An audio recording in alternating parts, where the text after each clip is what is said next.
everybody, and welcome to our favorites. Far favorites? What'd you say? I thought I heard you say far. Oh, our fart favorites.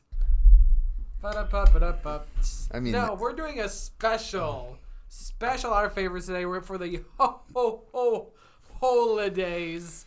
That's right. We're talking about all of our favorite Christmas Carol picks to round out 2023. Absolutely. And honestly, we could not have picked a more diverse set of movies.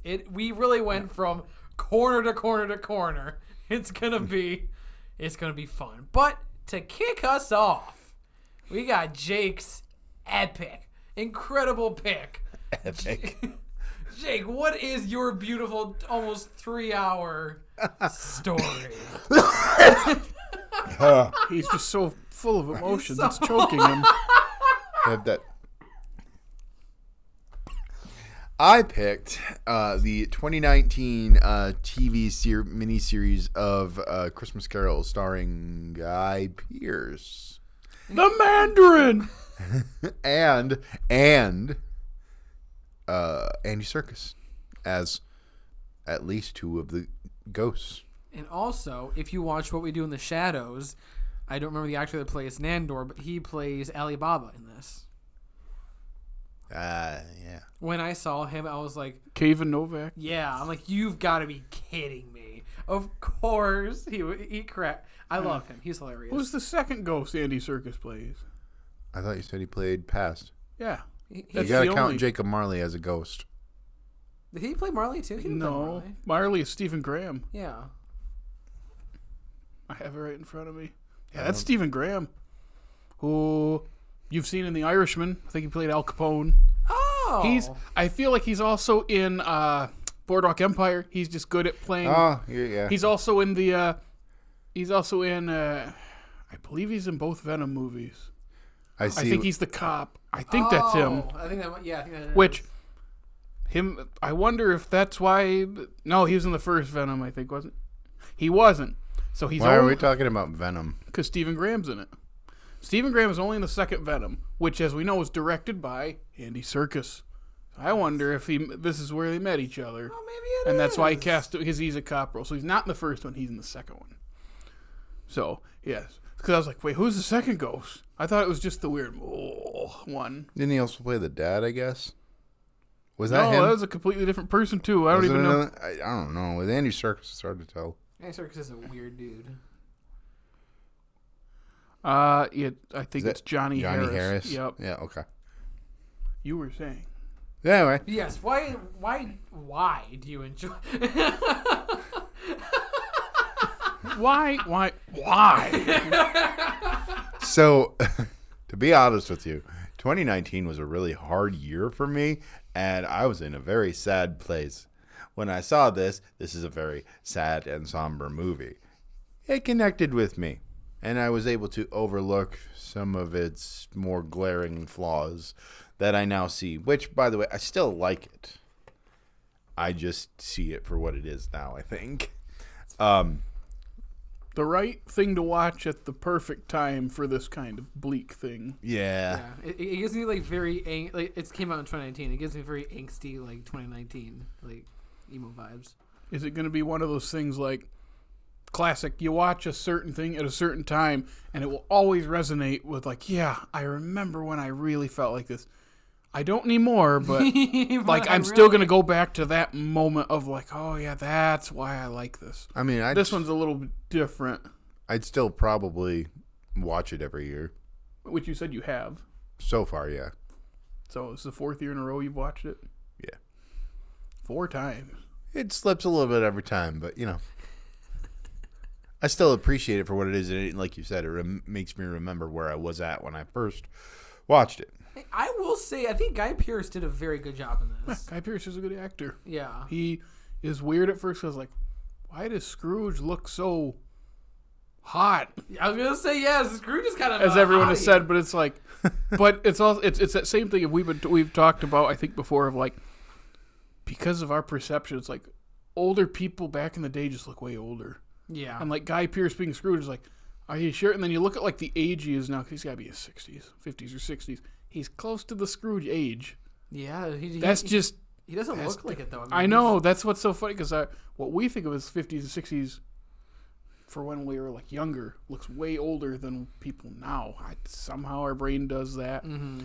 Maybe it is people are looking younger every generation. I don't know what it is, but it was weird for me to think, no, wait, he is around that age that people play Scrooge.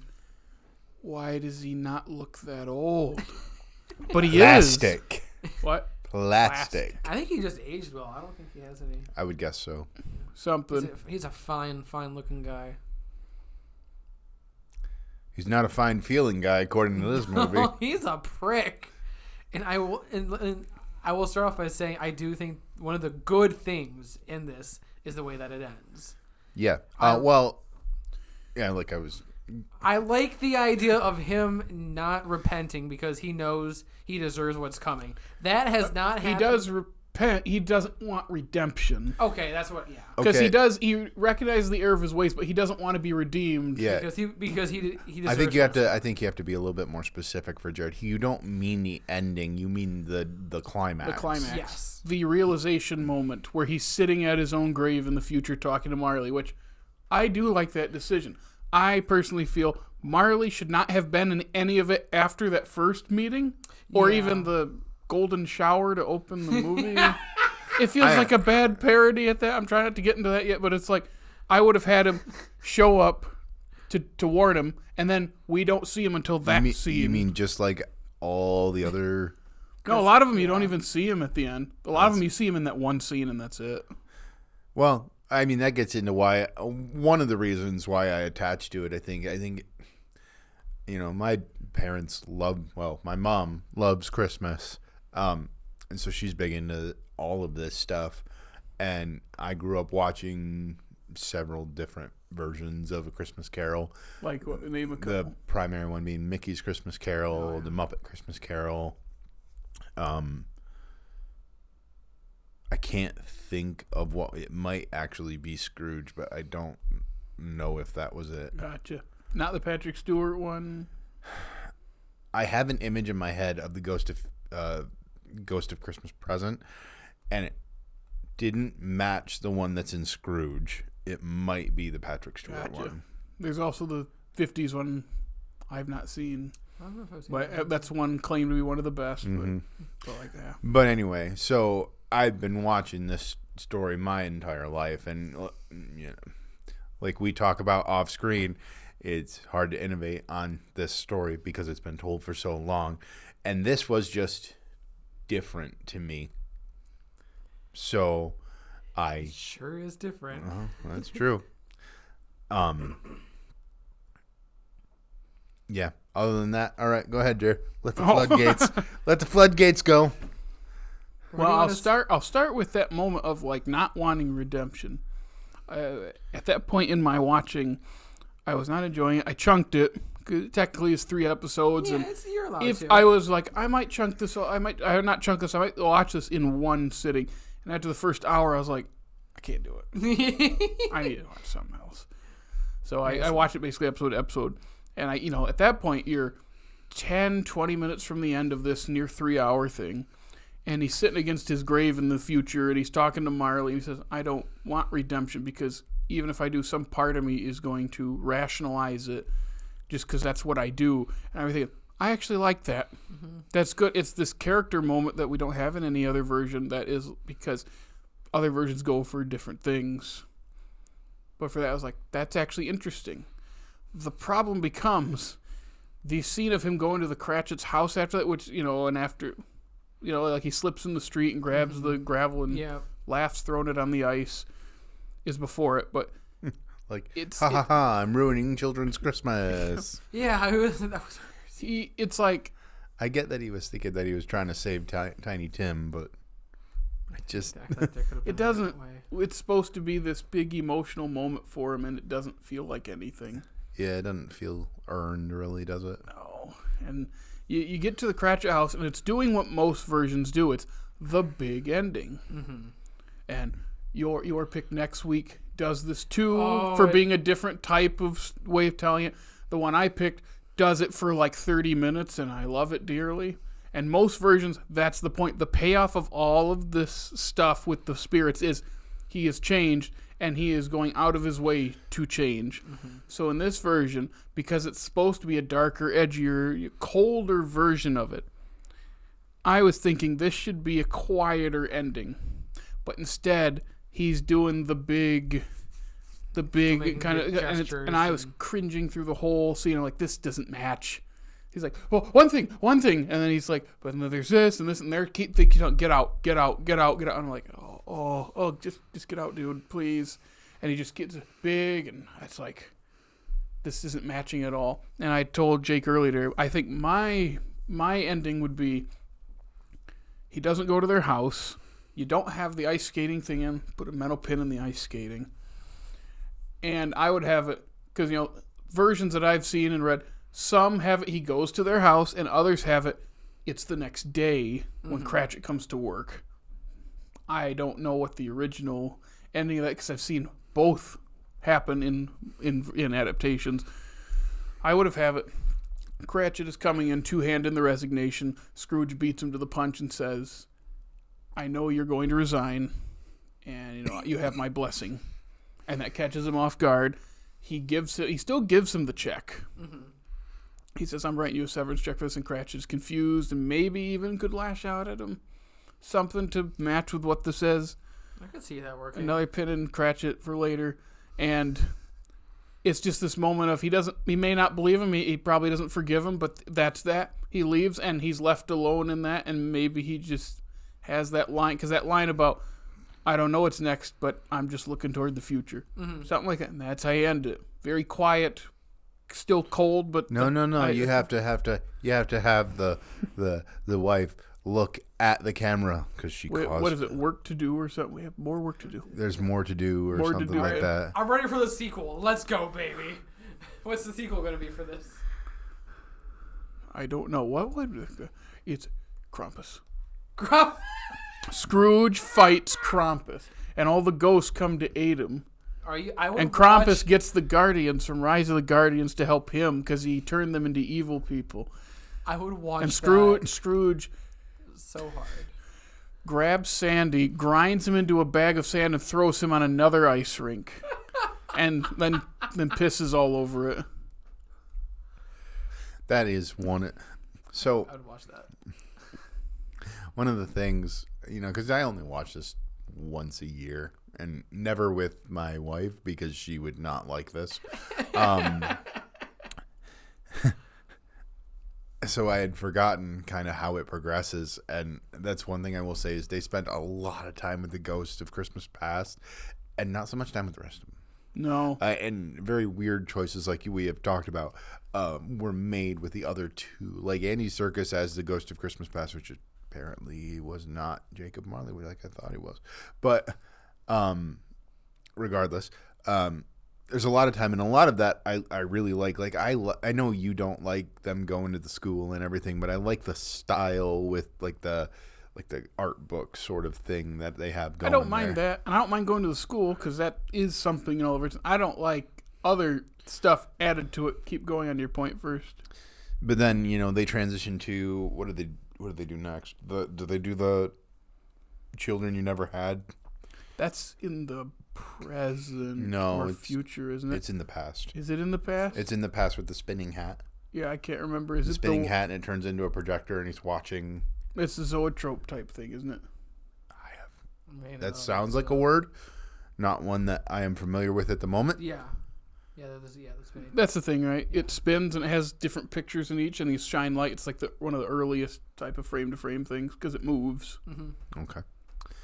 Didn't know that was what that was called. Irregardless, I did not try. I did not just try to say irregardless. He pulled the Dickey. Regardless, that is a moment that I really like. But then, as we all know, they have his sister be the Ghost of Christmas Present, and the first time I watched it, I was like, "Yeah, that's really cool." This time, it's kind of confusing. I think because she's dead. She's dead. Yeah. She's in the past. She can't be present. She's dead. Well, her. I said, make her past, and then make Andy Serkis present. I think that's pretty simple enough. Yeah, I can't explain that. Because one instead too, but I of thought she big, did. bearded, chubby, warm-hearted, ha guy, it's Andy Serkis with those antlers or whatever. Yeah, something like So that. it's very a crown different. of thorns. Oh, It actually is. oh wow! I couldn't tell. I watched it on my laptop. I couldn't see a lot of the stuff in the dark when it got really dark. and edgy. Yeah. But yeah, that was another thing. Lottie, his sister's name in this. And I was like, I like the idea. We get 10 minutes with her when we had like an hour with Andy Serkis and the other two versions of Past. And then like 5 minutes with Future. Yeah, if Future got gypped a lot, I feel like there was not as much for Future to do. It's just not Future, balanced well. Yeah, that. But also, Future is one of those characters. There's not a lot to do with them because the whole point is if you continue down this way, you'll die. So It's simple. I mean, I know yours does a lot with Future, but for a different reason than. Yep.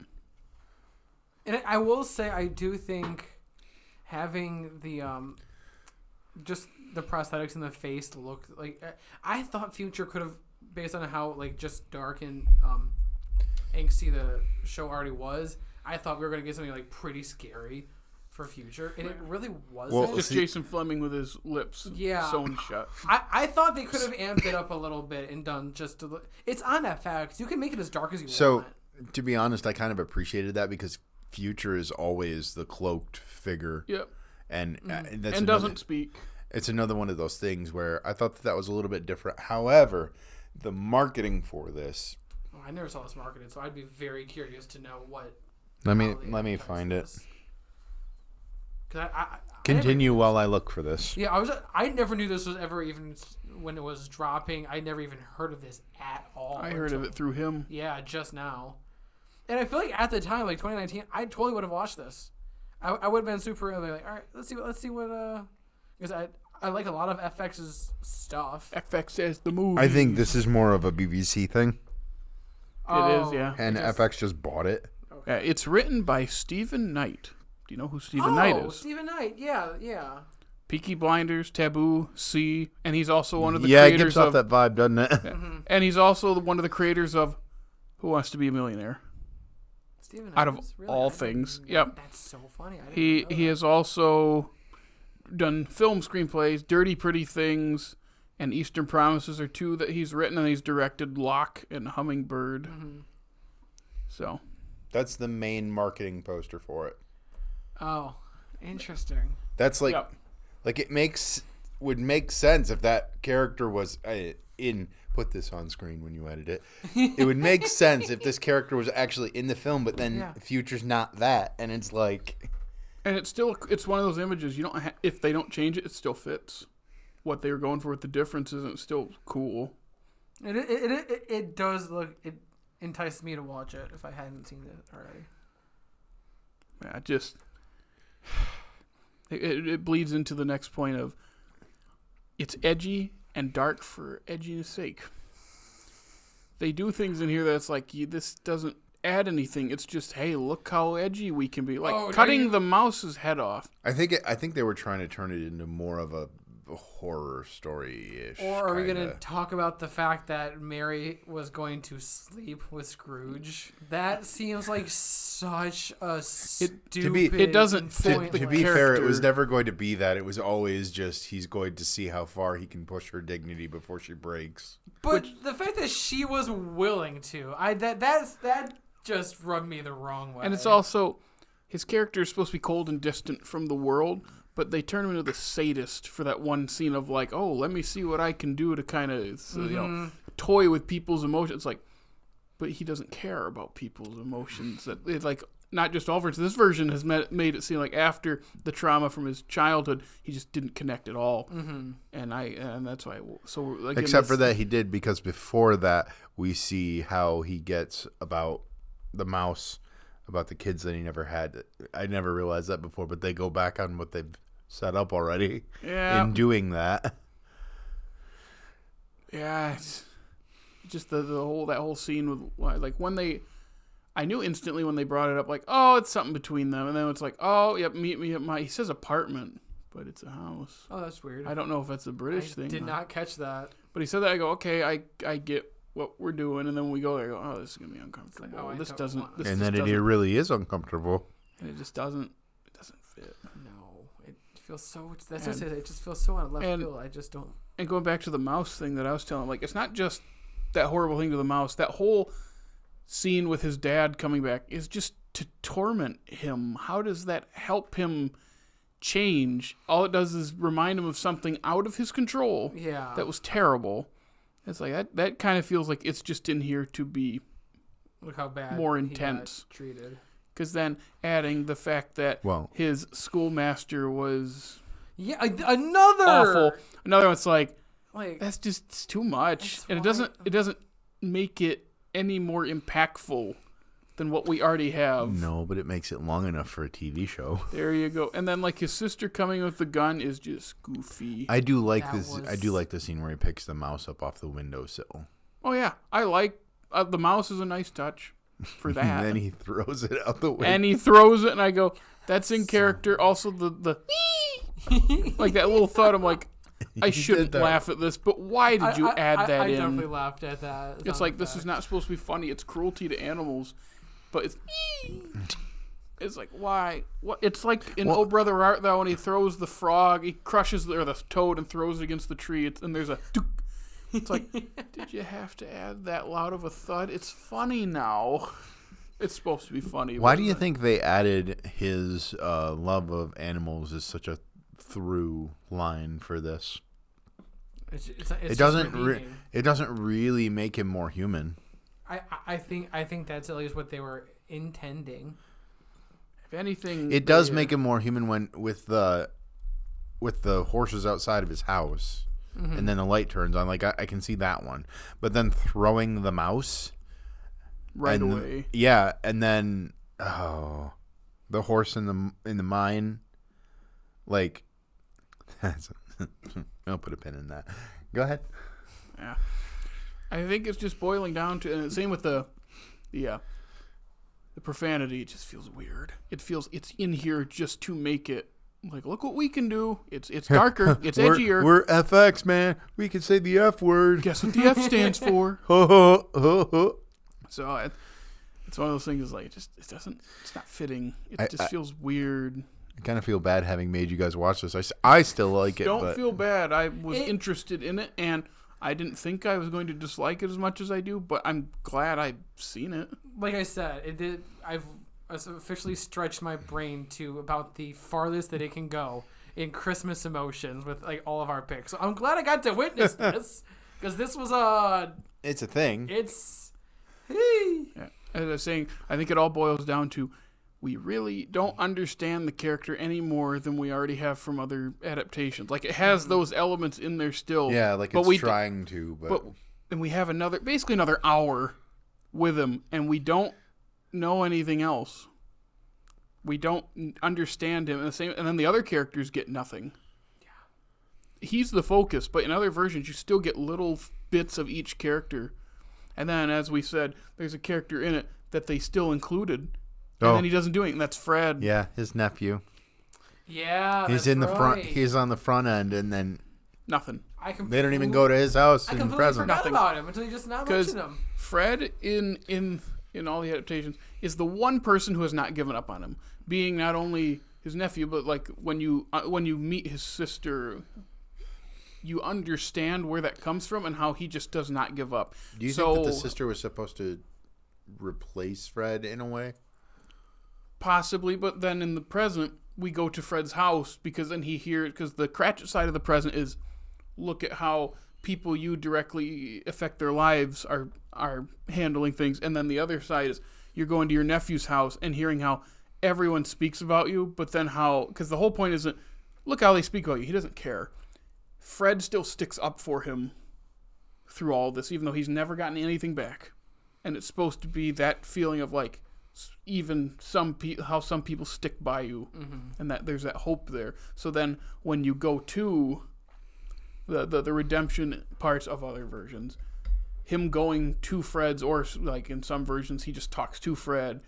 It's supposed to be that's the culmination of that subplot is embracing the family he has left and showing how not giving up on people still has a lot of value in this day and age, because this was written at a time when things were pretty bleak and depressing, and this is written as the world is cold and cynical, but there's still good, hopeful things in it, and that's why it's hard to think of a version like this that takes that out of it, because it's like, but that's kind of the point of the whole source material.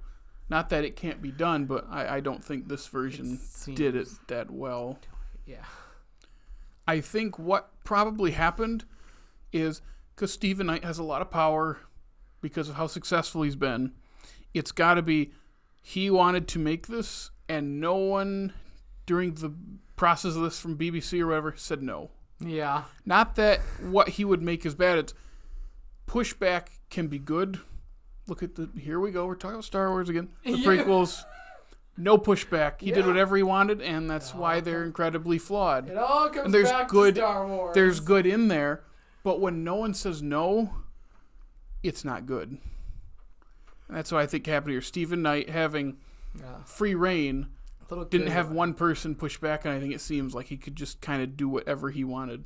And that's cool to have the freedom, but there's always got to be a little bit of pushback from someone. So that's what I feel like happened. He was passionate about making it, and I can't speak for him. I don't know the guy. But it's like, I wonder if part of it is he wanted to make an edgy Christmas Carol, but didn't really think about or understand what he's adapting. I think that's what it is. It's just, I think it's a lack of understanding how the source material works. I mean, like, I couldn't make this. I couldn't make this because I don't understand the source material because I haven't read it. I've just seen other versions and like the way, and of course, like he's way more successful and better at this than I am.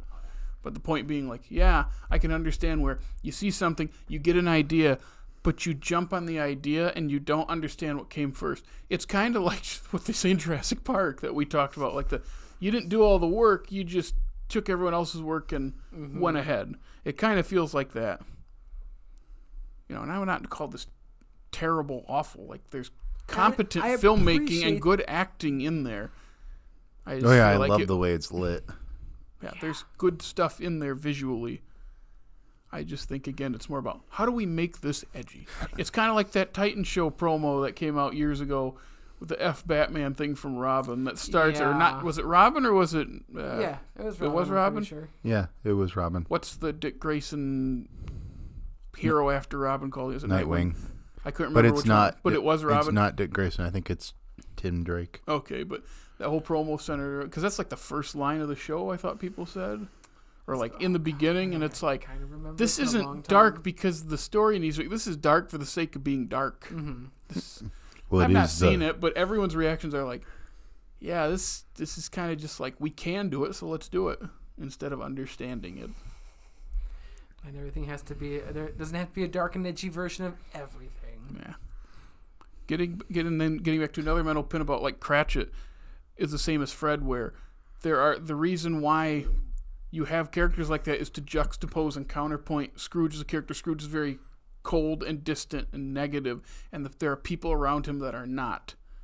And I think that's how the story works so well.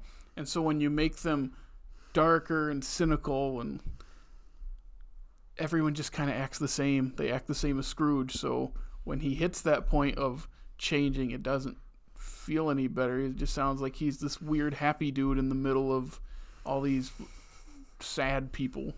Yeah, he was happy that he fell down. I fell. I did chuckle at that. It's like, I'm feeling, and I go, okay, I don't mind that, but also if we make this big ending, it's not going to fit. And I didn't. Anything to chime in before I get to the skating? Hey.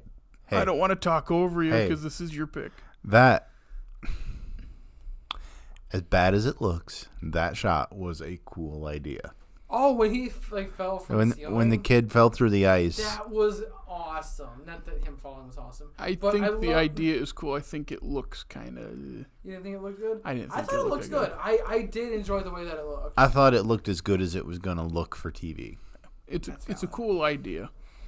Also, him getting thrown out of the house onto the ice is so funny. I think it was Future that just threw him out there. It was out of the church even. I don't think it was out of the house. I thought it was the Cratchit house, wasn't it? Because he's like yelling at him not to go, and then just "Ah!" and then shh. Oh yeah, you're I wanted right, to maybe. add yakety sax in. Because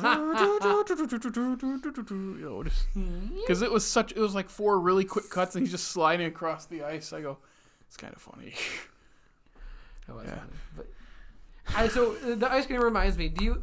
And it's not specifically the shot; it's the idea of the ice skating as a big part of the story. Is what we're talking about. I was going to bring up. Okay, I making sure. Remember, because I've never read the actual source material. It's just a reason for Tim to die. That's what. Yeah, and did the source material or any other ones he used ice skating specifically? No, he's just sick. Yeah. Basically, he's. I couldn't remember. If I'm remembering correctly, basically he is like. So you know how they got the money for him to have surgery?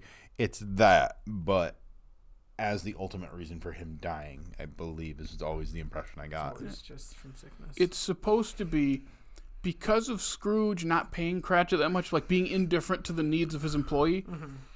The consequence is his son dies because they can't afford the medicine to make him better because he is ill. That's why the whole part of present, he asks him, will the boy live or will the boy die? And he's like, and some versions say like, I see an empty chair at the table, or a crutch without its master. That's Mickey's Christmas Carol. I think I was thinking of the Patrick Stewart one as well, saying like because it's probably directly from it.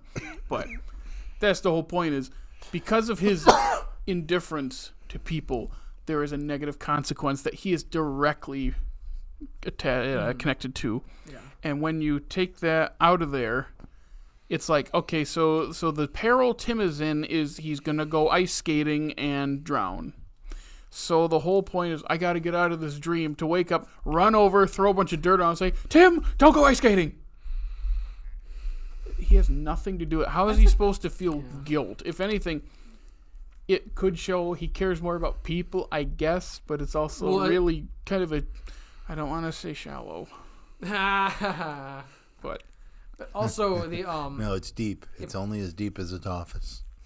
If you think about it, he actually spared Tim's life for longer because he didn't give his dad the raise that would have been used to get him new ice skates.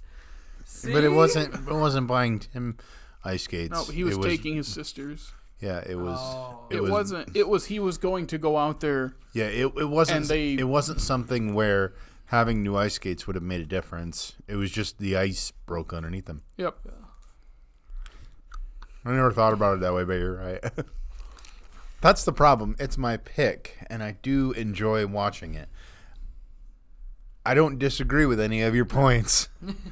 I just rather think like, wait, the whole crux of this, because the big guilt of the story in most versions is Tim is going to die, and Scrooge can stop it by changing something that he did, like his daily thing, not running over to be a superhero. Yeah, that's the difference. It's like one is like a call to action of sorts, and the other one is just kind of you need to change, and one is much stronger than the other because as cold as he is, it's like a kid is going to drown, and you have the chance to save him. I would guess most people would jump at the chance to save it, but that doesn't change your character. It's just you reacting. Whereas the other one is, this is something that you can fix by you changing and changing the circumstance that you're directly connected to, but you have been negligent of it, and that's the consequence if something doesn't change. And that's why it works so well. Yeah, I didn't think. Yeah, and then, but when you make it an action, it kind of destroys that. Because they had to make room for a subplot with Scrooge and Mary. That just is unnecessary. When they were setting it up with like was it Cousin from America thing? Yeah. I'm like, why are we focusing on this? And then when you get to the next part, and it's like, oh, it's that? Because it has to make enough time for a TV special. Yeah. It was like an hour of setup before the first go. It's so much setup because again, more time to make it a TV show because there's too much with Marley. I don't need to see him in hell or purgatory, whatever that was. Okay. I don't need to see him getting a golden shower. I'm going to be perfectly honest with you, though. That fire in the forest, I love the way that looks. Yeah, it looks cool. I also love the idea of it. He's burning the memories because he's fading away. Yeah. Cool ideas. But like, I just realized he's pissing on the grave. The burning the memories. Yes. Oh, did you look away? Yeah, well, it took me a second. I'm like, burning the memories. Oh. They only really do it with one thing too, and I think it's pretty effective, but that's me. It's fine. I'm still thinking about that opening. Like it's. I'm gonna make this comparison that you'll understand. Oh boy. In BoJack, when he has his own show, and they're talking about this idea of like, what if the first scene of my show is me taking a dump on a horsing around DVD to show how edgy and different I am? And it's like, that is a terrible idea. I thought of that moment from that show when the kid is pissing on Marley's grave. I'm like, oh, this isn't your father's Christmas Carol. And I was like, oh no. And then they show Marley like waking up with pee all over. I was like, so weird. It's like, this feels like a bad parody, like one of those like epic movie, disaster movie parodies where they're just kind of throwing it in there for the sake of it at that point. Especially because this was the first time I've seen this. I'm watching this and I'm like, Jake, what the hell did you pick? What is going on It's different, right now? though. That's the thing. It's not your father's Christmas Carol. Yeah. Yeah. For me in that moment when I picked it, yeah. It's so funny. Yeah, I can't remember if I have any other mental pins sticking out there. It was just... I was just not enjoying it. It's a crown of thorns. It is a crown of thorns? It is a crown of thorns. Okay. I couldn't remember. Yeah, they just added so Which is a really weird thing to put on the Ghost of Christmas Past, now that I think about it. You'd think that'd be on Present. Yeah. Because Present kind of has that Jesus look in a lot of versions. Mm-hmm. But because they changed it to Lottie. Edgy. Yep. I gotta look up the thing again. The song that they use for that scene in the church, which is probably my favorite scene, and mainly because the music is pretty. And I gotta also find do the name really of it. like the score in this. I think Yeah, I love Tangled score too. it's Yeah, the main melody. Da-da. Flower gleam and glow, let your power shine. It sounds like the hair enchantment from Tangled. I don't think it does, but you are entitled to. I said a whatever little you bit. want. It's not all the same notes, but it's like that's because so there's Scrooge standing on the street thinking about the coal miner collapsing, and I'm going flower gleam and glow. Yeah, so the name of the music that the song that they're singing in the church, I'm not going to say it right. It's spelled Suogan, and the A has the little house on it. So it's like Siogan. It's a Welsh lullaby. We don't know the composer. The lyrics were written by a guy named Robert Bryan sometime in the 19th century. Huh. So it's an old song. I know it because John Williams incorporated it into the score for Empire of the Sun, the 80s Spielberg movie, Christian Bale's debut movie when he was a kid. Oh, that's cool. And I saw it earlier this year. It's really good. And I remember thinking, that is beautiful. I can see why this is kind of one of those underrated John Williams scores people talk about. And then I read, oh, okay, it's a real existing piece of music that already is just great, that he incorporated in a great way. That popularized it from my knowledge. Because, funny enough, there's another thing I watched this year that also used it, and it was the movie Dutch. Have you ever heard of that movie? Nope. It's the kid from Can't Hardly Wait, you know, the main character, when he Yeah. was a kid, and he's this stuck-up little brat, and he and Al Bundy are on a road trip to get back for Thanksgiving. Well, that sounds It's written by John Hughes. It's early 90s. I was going to say that sounds very familiar. It's basically the same movie as Planes, Trains, and Automobiles. It literally is, but instead it's it's a kid and his mother's like husband to be. Like he's like, oh, I could go get him. Okay. It's like, It's okay. even written by John Hughes. Yeah, it's not directed, but it's written by. And you're watching, it's like, this feels like Diet, Plain, Strange, and Normal. I don't hate it. I'm actually kind of enjoying it because it reminds me of movies I watched as a kid. That sounds like Early 90s movies like that, because like it has that Home Alone vibe to it a little bit, but not the slapstick as much.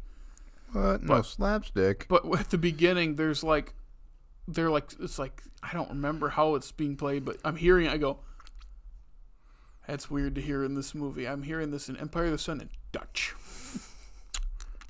And then here I heard it again, I go, oh, they're using this. I guess that makes sense, yeah. Yeah, it is a good scene. Yeah. You know, it was, I can't remember his name, of course, so it's Piss Boy's origins. Because they show him in there. His origins were in the They showed him mine. In the mine. I don't remember seeing him in the his mine. dad was carrying him to the elevator that they didn't raise up. You can tell because he got that big slash on his face. Gotcha. Oh yeah. But that's where we're told. And I remember like, oh, okay.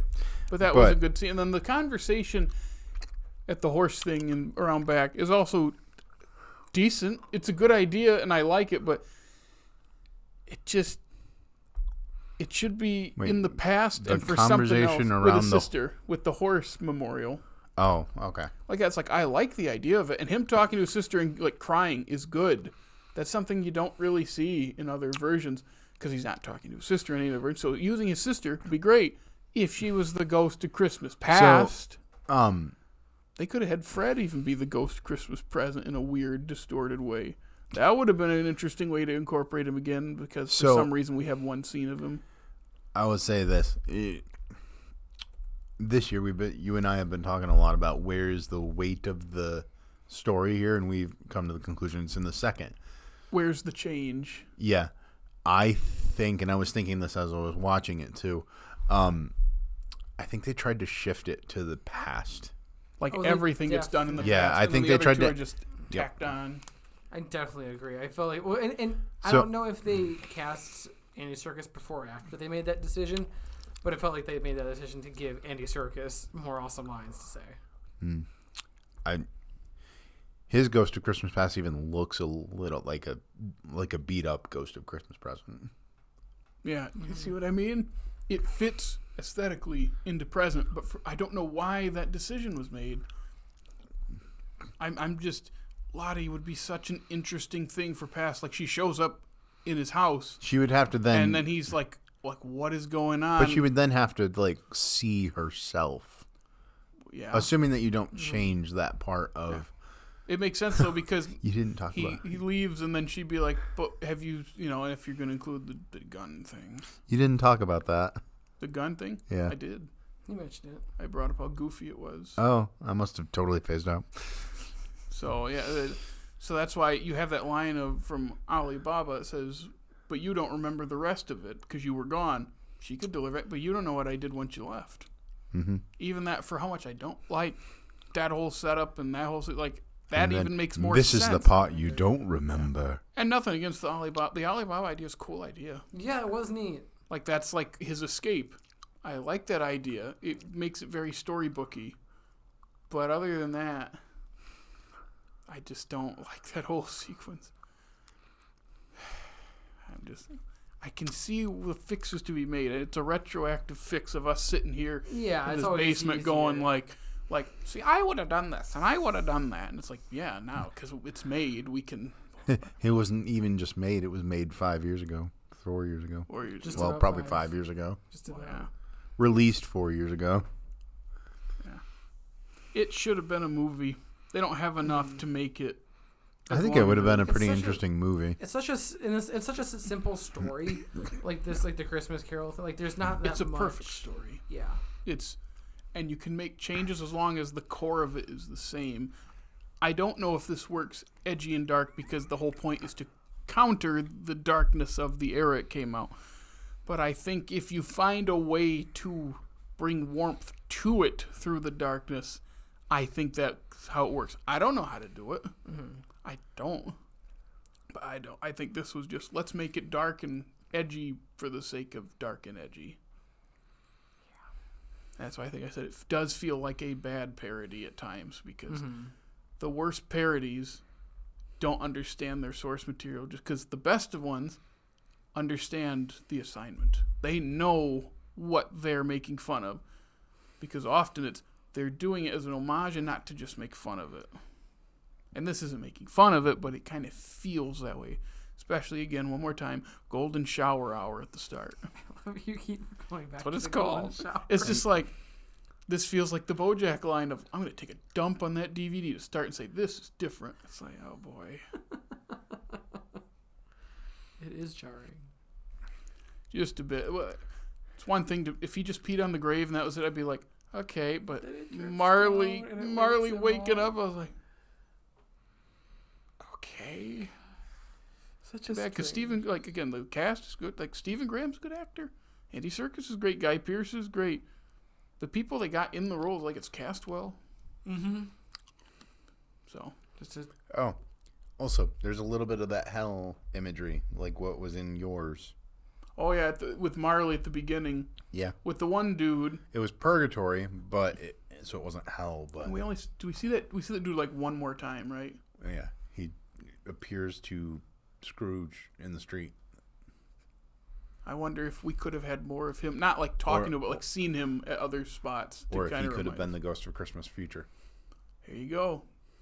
When he was talking to Mario, he's like, "This guy's got a cool voice. I hope we see more of him." We do. Once. He doesn't say anything. Yep. Yeah. The more I think about Future, even it's like, what a letdown. They just gypped him. Could have had something really cool. Instead, it's just something out of Saw. Which reminds me, the mouth thing with Marley is weird. Not in like a good weird way. It's like, it's TV. Because he has to put it back in. It's like it's TV. And it's kind of, I think there's something I think I've read. There's something in the book where he like has this thing around. Yeah. Like Alec Guinness. Yeah, and in the Patrick and Stewart, Goofy, for that matter. Mm-hmm. And the Patrick Stewart one, he like, because Scrooge is all like, I don't believe it. You're just a bit of bad beef, a bit of moldy cheese. And he's like, moldy cheese, an overgrown turnip, and he just goes, ah, unties it in his mouth, bad 90s CGI. Oh, and then Scrooge just has to. And I remember every year we watch it, my dad goes, it's kind of weird. Dad, you've seen this like 30 times. You know it's weird. It's one part of the movie that's like, why is that? Is that in the? If that's in the book, is there a better way to do this than? Well, so I think we know there's now not this way was. This way was not better. Yeah, it was like, is that his jaw on the floor? Okay, and then it's like. Yeah, for like 5 minutes, it's like the sound effects. Just put it back. And then you have to look at his throat as the vocal chords open and close. Yeah, it's like that was again. This isn't your father's Christmas Carol. We're edgy. We're cool. We're dark. Bum bum. Yeah. Well, anything else to? I'm trying to think if I have anything else. I was just so hung up on like the whole thing that I just I see the value in parts of it and cool ideas and cool imagery. I think it's just Stephen Knight not understanding A Christmas Carol enough to change it. I think that's the biggest thing, and no one saying no, because there's clearly talented people working on it. So, do you have anything else to wrap up? I'll watch it again next year. Yeah. Honestly, I'd watch this again too. As much as I trashed on it. I mean, on Letterboxd, I know it's not a movie, but it's on there and it has 4 fans. Fan is when you put it in your top 4. 4 whole So 4 people have put this in their top 4. I would not put it in my top 4. Yep. But it's not got as much hate as what I remember looking at the Letterboxd. I remember it being much more weighed toward the lower side. And I looked at it this year, it was much more in the middle. Yeah, that second, you might not want to, but I read the second review, which is the big long one that someone wrote, which is kind of like, yeah, that's everything I was thinking, just put into words. The big thing being like, Knight's goal is to make us understand why Scrooge is Scrooge, but what does it say? And yet he spends more than half the film blaming the woes on the world on the kinds of people that he comfortably and safely feels he is not. Yeah, it's a good way to put it. I wouldn't have thought of that. Because we don't really understand him any more than we would have in a normal adaptation. Nope. Yeah. So. All right. Well, on that note, thanks for listening to today's episode. If you want to know where you can follow us online, Jared, what are the links? You can follow us on Facebook, Twitter, Instagram, the funny TikTok. Funny like golden shower. I'm going to keep saying Oh, it. God. And you can listen to us on Apple, Google Podcasts, Spotify, iHeartRadio. And hey, if it's YouTube, like, subscribe, Easy like a comment, golden shower. ring our bell, and don't forget to rate and like us on all those apps. And then check out our groovy website. Absolutely. Yeah, and don't go ice skating. It's Whatever. dangerous. Not today. Whatever you do. Yeah, make sure to, we gotta get this whole series, make sure to check us out. Next week we'll have my pick, and then the week after we'll have Jared's for all our... What's your pick for next week? Oh, it's the 1980-something Bill 8. Murray. 88. Yeah, 88. What is it? Bill Murray's Scrooged. Scrooged. Scrooged. Gotta get that D in there. Yeah, he got screwed Yeah. over. Yeah. Gotta get that D in there. Yep, Yeah, make that sure too. you watch Scrooge. Make sure, yes, give it a watch. Check them and come back next week. So from all of us here at All Slate, thank you so much for listening to today's episode. We'll see you guys next time.